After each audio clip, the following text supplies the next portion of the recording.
Hello, आज हम hair transplant के ड्यूरिंग कोविड इन्फेक्शन संक्रमित कैसा नहीं होना चाहिए उसके बारे में जो नियम किए हैं हम लोग ने उसके बारे में चर्चा करेंगे। आज कोविड की वजह से वर्क फ्रॉम होम का फैसिलिटी बहुत सारे लोगों को मिला है, बहुत सारे लोगों के पास बहुत टाइम है, इसलिए चाहते हैं कि वो हेयर ट्रांसप्लांट करे और अपना पर्सनालिटी इम्प्रूव करे। परंतु सबको डर है कि ना मैं हेयर ट्रांसप्लांट के लिए जाऊँ और कोरोना इन्फेक्शन ना हो जाए। इसी डर के मारे बहुत सारे लोग सोच में बैठे हैं। लेकिन उनके लिए खुशखबरी की बात यह है कि हम लोग ने अभी इतने अच्छे नियमावली बनाए हैं, संरक्षण के उपाय बनाए हैं कि उनको कोरोना फ्री हेयर ट्रांसप्लांट हो सकता है। तो कोरोना वायरस जो इन्फेक्शन है पेशेंट से स्टाफ को हो सकता है या स्टाफ से पेशेंट को हो सकता है, ऐसे इसी दो तरीके से ही संक्रमित हो सकता है।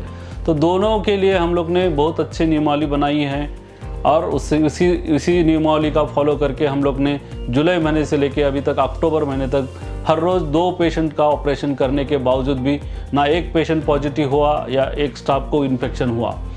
तो इसके बारे में हम डिटेल में चर्चा करते हैं अभी। तो जब भी हमारा कोई भी पेशेंट हमारे क्लिनिक में आता है हेयर ट्रांसप्लांट करने या कोई प्रोसीजर करने, तो हम लोग एंट्री में ही उसको पूरा बॉडी को सैनिटाइज स्प्रे से पूरा बॉडी को स्प्रे किया जाता है ताकि उनके बॉडी के ऊपर कोई कंटामिनेशन रहे वो निकल जाए। उसके बाद पेशेंट का टेम्परेचर लिया जाता है, उसके बाद उसका पल्स ऑक्सीमीटर के जरिए ऑक्सीजन मेजर किया जाता है। फिर पेशेंट जो भी हमारे वेटिंग एरिया में बैठता है तो बहुत हम लोग सोशल डिस्टेंसिंग रख के ही बिठाते हैं ताकि कोई पेशेंट किसी के संपर्क में ना आए। और हमारा अपॉइंटमेंट जो भी सिस्टम जो है ऐसा करते हैं कि हर आधा घंटे में एक पेशेंट को अपॉइंटमेंट देते ताकि ओवर क्राउड ना हो जाए।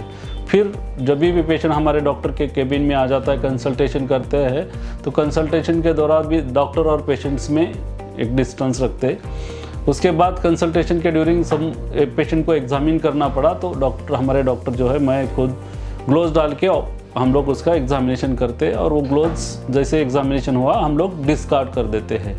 जब भी हम लोग किसी पेशेंट के कांटेक्ट में आते हैं, संपर्क में आते हैं, हैंड वॉश कर प्रोटोकॉल हमेशा फॉलो करते हैं। दूसरा, हम लोग जो स्टाफ है उनका कैसा प्रिकॉशंस लेते हैं कि ताकि उनको भी कोरोना संक्रमित ना हो जाए और है तो उनको आइसोलेट किया जाए पेशेंट से। तो हम लोग डेली उनका जैसे ही क्लिनिक में आते हैं तो डेली उनका टेम्परेचर लिया जाता है, पल्स ऑक्सीमीटर के द्वारा ऑक्सीजन लेवल देखा जाता है, पर सब नॉर्मल है तो ही वो लोग काम पे आगे लिया जाता है उनको।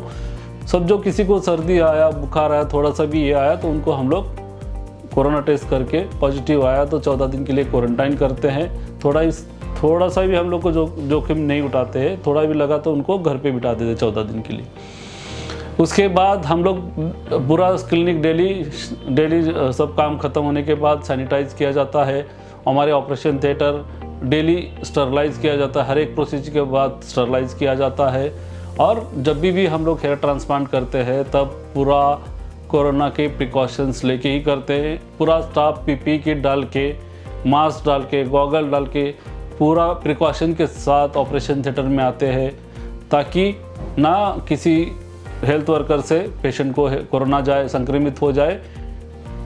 तो ऐसा पूरा प्रिकॉशंस करके ही हम लोग हेयर ट्रांसप्लांट करते हैं। तो आपको कोई चिंता करने की ज़रूरत नहीं है। रिजॉइस में आप निश्चिंत होके कोरोना का डर निकाल के अपने मन से बेस्ट रिजल्ट लेके आप वापस जा सकते हैं। Thank you very much.